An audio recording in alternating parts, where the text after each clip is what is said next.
मतलब test week revision strategy. अब sir ये टेस्ट वीक रिवीजन स्ट्रेटेजी क्या है? जैसे मान लेते हैं सर आज आपका बेसिक मैथ्स नाम का चैप्टर जो है वो आज खत्म हो गया, ठीक है, सैटरडे को ये खत्म हो गया, यहां पर आया संडे, मंडे की आपकी छुट्टी है, ठीक है, मंडे को। अब आया सर ट्यूसडे, ट्यूसडे को हम नया चैप्टर स्टार्ट करेंगे क्वाड्रेटिक। फिर सर वापस से एक संडे आएगा, ध्यान सुनते जाना, वापस से एक संडे आएगा, फिर सर वापस से एक मंडे आएगा, फिर मान लेते हैं सर वेडनेसडे को क्वाड्रेटिक भी खत्म हो गया सर, ठीक है। क्वाड्रेटिक के सर अगला चैप्टर हमारा स्टार्ट हो गया सीक्वेंस एंड सीरीज। अब जो यहां पर संडे आ रहा है सर, इस संडे को आ रहा है एक टेस्ट,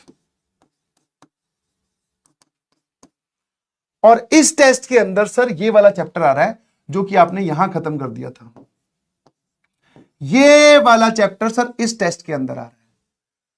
तो सबसे बढ़िया तरीका होता है रिवाइज करने का टेस्ट को टारगेट करते हुए, ठीक है।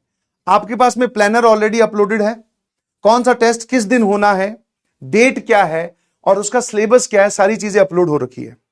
उसमें छोटा बहुत कुछ चेंज हो सकता है, एडिशन कभी चैप्टर्स का नहीं होगा, सब्ट्रैक्शन ही होगा। मतलब कि मान लो इस दिन जो टेस्ट है उसमें 2 चैप्टर लिखे हो कि बेसिक मैथमेटिक्स और क्वाड्रेटिक दोनों आ रहे हैं, तो उसमें चैप्टर कम ही होंगे, ज्यादा कभी नहीं होंगे, समझ में आया ना? तो आप वहां से प्लानर से देख सकते हैं।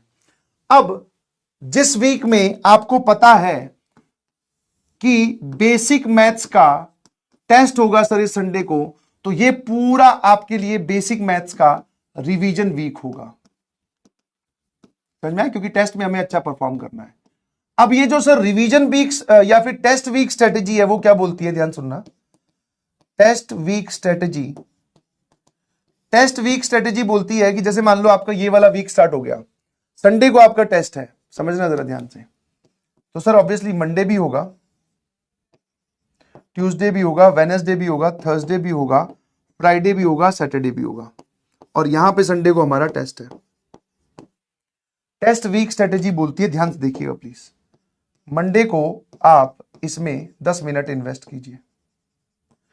10 मिनट में आप पन्ने पलट सकते हो, अपनी कॉपी के मेन फॉर्मूलाज देख सकते हो, अच्छा ये थे। ट्यूसडे को आप इसमें 20 मिनट इन्वेस्ट कर सकते हैं। वेडनेसडे को आप इसमें 30 मिनट्स आप अपने रिवीजन को दीजिए। थर्सडे को आप 40 मिनट्स दीजिए प्लीज। फ्राइडे को आप 50 मिनट्स दीजिए, और सैटरडे को आप 1 घंटा दीजिए। अब आप ध्यान से देखो, आपका जो सिलेबस है उसको आपने कितने अच्छे से रिवाइज कर दिया है ना।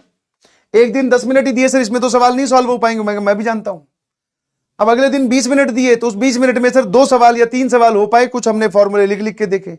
अगले दिन 30 मिनट, 40 मिनट, 50 मिनट। जैसे जैसे आप टेस्ट के नजदीक जा रहे हो, ये होती है रिवीजन की स्ट्रेटेजी जब आपका टेस्ट आ रहा हो, समझ में? अब चाहे टेस्ट ये वाले 2 हफ्ते बाद में आया हो, चाहे 3 हफ्ते बाद में आया, जब भी आए, तो ऐसे जब आप अपने चैप्टर्स को रिवाइज करते हुए चलोगे तो आपकी रिवीजन कभी पेंडिंग नहीं होगी, आपको पुराने का कभी डर नहीं लगेगा। वरना जनरली आप बच्चों से बात करते हो तो उनका बेसिक मैथमेटिक्स या जो भी चैप्टर हमने पढ़ाया वो तो सर बहुत अच्छे समझ में आया, करते करते आज से 2 महीने बाद में जब उनसे पूछा जाए कि बताओ वो वाली प्रॉपर्टी याद है क्या, फिर उनके दिमाग से सब सपाचट। और ध्यान रखना, जिसका रिवीजन जितना ज्यादा स्ट्रांग होता है और जो टेस्ट देता है उसकी उतनी बढ़िया रैंक आती है। सिंपल सी कहानी है ना? क्या ये बात समझ में आ रही है? इसमें आप पे लोड भी नहीं आया एक दिन, वरना जनरली बच्चे क्या करते हैं सर, ये सारे गायब, ये सारा तो गायब। अब सर आज सैटरडे है सर, क्लास जल्दी छोड़ दो, कल हमें टेस्ट देना है, रिवाइज करना है। अब फिजिक्स का भी रिवीजन है, मैथ्स का भी है, केमिस्ट्री का भी है, इसमें भैया तुम क्या क्या कर पाओगे, और आज का भी होमवर्क होगा सैटरडे का, इसमें क्या क्या कर पाओगे यहां तक के लिए, समझ में?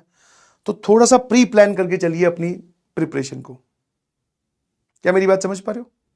तो this is the revision strategy, follow this, आपको अच्छा लगेगा।